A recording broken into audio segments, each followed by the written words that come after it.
Hello नमस्कार दोस्तों। नमो बुद्धाय जय भीम। आज दोस्तों हम बात करेंगे संत शिरोमणि रैदास जी के विचारों के बारे में। उनके बारे में कुछ जानते हैं कि रैदास जी को कहा जाता है कि उनका जन्म 1376 से 1398 के बीच में। अलग अलग लोगों का अलग अलग मत है, कोई एक मत नहीं है। और जिन दिनों में कहा जाता है काशी में संत रैदास का जन्म होता है, उन दिनों में देश में छुआछूत, जात पात या भेदभाव का अपने चरम सीमा पर था। और काशी में तो आर्य ब्राह्मणों ने हद ही कर रखी थी कि गंगा के घाटों पे जहाँ सभी कुत्ते बिल्ली सुअर पानी पी सकते थे और वहीं पर मुर्दों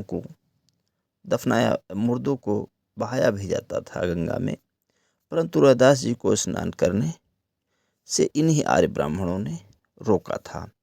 उसका कारण भी वो उनकी वही चमार जाति को ही बताते हैं। इस तरह का व्यवहार देश में हर जगह फैला हुआ था।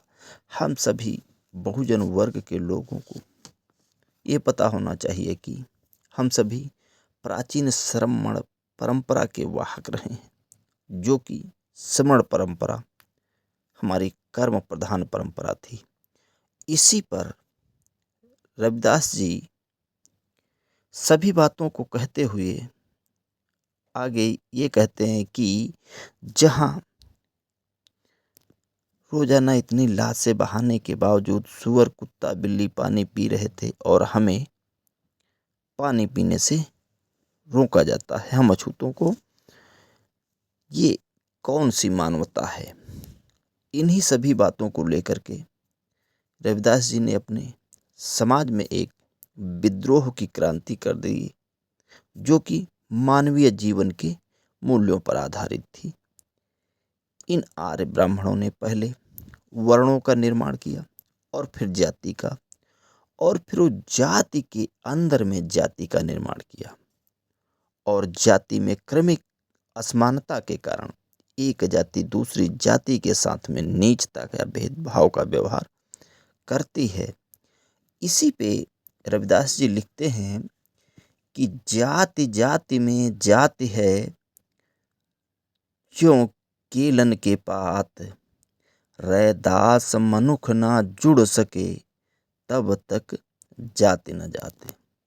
और आगे वो कहते हैं कि जाति पाति के फेर मह, उलझ रहे सब लोग, और मानुषता को खात है रैदास जाति का रोग। यही रैदास जी कहते हैं कि जाति जाति की एक जाति है, उस जाति के अंदर जाति इस प्रकार से है जैसे जो केला होता है उसके पत्ते के अंदर पत्ता, पत्ते के अंदर पत्ता होता है, इस तरह से है। तो वही उनका मानना है, ये जब तक जाति नहीं जाएगी तब तक मनुष्य आपस में एक दूसरे से नहीं मिल पाएंगे। और उसी प्रकार आगे फिर जब कहा है जाति पाति के फेर माँ, उलझ रहे सब लोग, मानुषता को खाते हैं रैदास जाति का रोग। तो कहने का उनका मतलब ये था कि जो जाति में जाति है, ये उसी में सभी लोग उलझे हुए हैं। इस तरह से ये जो जाति का रोग है, ये इंसान की इंसानियत को खाया जा रहा है। रैदास जी इस ब्राह्मणी व्यवस्था की पुरजोर विरोध करते हैं। वो अपनी सामाजिक लड़ाई तर्क और विज्ञान के आधार पर लड़ते हैं, और वो ये भी कहते हैं कि कोई जाति के कारण कभी ऊंचा नीचा नहीं होता है। इस पर भी वो कहते हैं रैदास बांभन मत पूजिए, जो होवे गुणहीन, पूजहु चरण चंडाल के, जो होवे गुण परवीन। रविदास जी का मानना है कि जाति के कारण कोई भी मनुष्य ऊंचा या नीचा नहीं होता है, मानव जाति एक समान है। कहते हैं जाति जन्म के कारण होत न को नीच, नर को नीच कर डारी है, ऊंचे कर्म की कीज। एक चाम मल मूत्र, एक खून एक गुदा, एक बूंद से सब उत्पन्ना, को बामन को सुदा। जी का मानना है कि जाति से कोई ऊंचा या नीचा नहीं होता है। व्यक्ति अपनों कर्म जो करता है उससे वो नीच या ऊंचा होता है।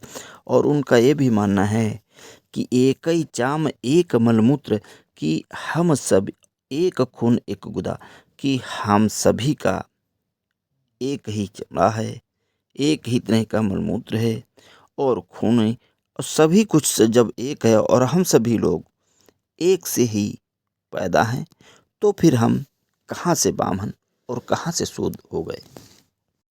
उन दिनों तरह तरह के लोगों ने भ्रांतियाँ फैला रखी थी और वेद पुराणों को अपौरुषीय बता करके ये लोगों को पढ़ने लिखने या किसी तरह का ये सब नहीं करते थे। तो इसके बारे में भी रैदास जी ने लिखा है, वेद पुराण तजो मन चाहत, जो सुख चैन, रैदास साकत प्रेम का, प्रेम ही सींचे नैन। रविदास जी का ऐसा मानना था कि जिन वेद पुराणों की वजह से हम सदियों से गुलाम रहे हैं और अपना नरकीय जीवन जिए हैं, इसलिए हमें वेद पुराणों का त्याग कर देना चाहिए, तभी हम सुख चैन से प्रेम पूर्वक रहेंगे। ऐसा वो अपने समाज को संदेश दे रहे थे और समाज में इसी तरह की क्रांति, मानवता की क्रांति का बिगुल फूंक रहे थे। और उन्होंने अपने जिस बेगमपुरा शहर की कल्पना की थी, तो वो लिखते हैं कि बेगमपुरा शहर का नाऊं, दुख अंदोह नहीं तिह ठाहू, ना तसवीस खिराजू ना मालू, खौ खौफू न खता ना तरसो ज्वालू, अब मोहि खूब वतन गह पाई, जहाँ खैर सदा मेरे भाई, करमू दरमू सदा पातशाही, दो बहन सोम एक सौ आही, आवा दानु सदा ना सहुरु, वहाँ गान बसहि मामूर, कही रविदास खलास चमारा, जो हम सहरी सौ मीत हमारा। जहाँ संत शिरोमणि रैदास किसी भी घटना या बात को यूं ही सहजता से नहीं स्वीकार करते हैं। उनका मानना था हर किसी घटना के पीछे कोई न कोई कारण है। जैसा कि मार्गदाता तथागत बुद्ध का कार्यकारिणी सिद्धांत कहता है कि हर घटित होने वाली घटना के पीछे कोई न कोई कारण अवश्य होता है। इसीलिए वो हर कार्य अपनी तर्क और विज्ञान के आधार पर घटित होने वाली घटना के कारण ही सत्यता को पहचानना चाहिए। इसीलिए उन्होंने लिखा है, जहाँ अंधविश्वास है सत परख तह नाही, और रैदास सत सोई जान है, अनुभव कोई मन नाही। रविदास जी आगे कहते हैं कि जहाँ अंधविश्वास अंधभक्ति है वहाँ सत्य को नहीं खोजा जा सकता, और जहाँ पर सत्य को खोजने या जानने की इच्छा है वहीं सत्य को खोजा जा सकता है। जिस प्रकार से मार्गदाता तथागत बुद्ध ने अपने अनुभवों के आधार पर परख करके अपनी मानसिकता को केंद्र बिंदु माना और उसका कारण उन्होंने अपनी अज्ञानता, व्यक्ति की अज्ञानता को बताया है, ठीक उसी तरह से रैदास जी भी कहते हैं, तन और मन की मलिनता का कारण मनुष्य की अज्ञानता ही है। इसी पर वो कहते हैं कि सत्य विद्या को पढ़े सदा प्राप्त करो ज्ञान, रैदास कहे बिन विद्या नर की जान अनजान। आज बस इतना ही, धन्यवाद।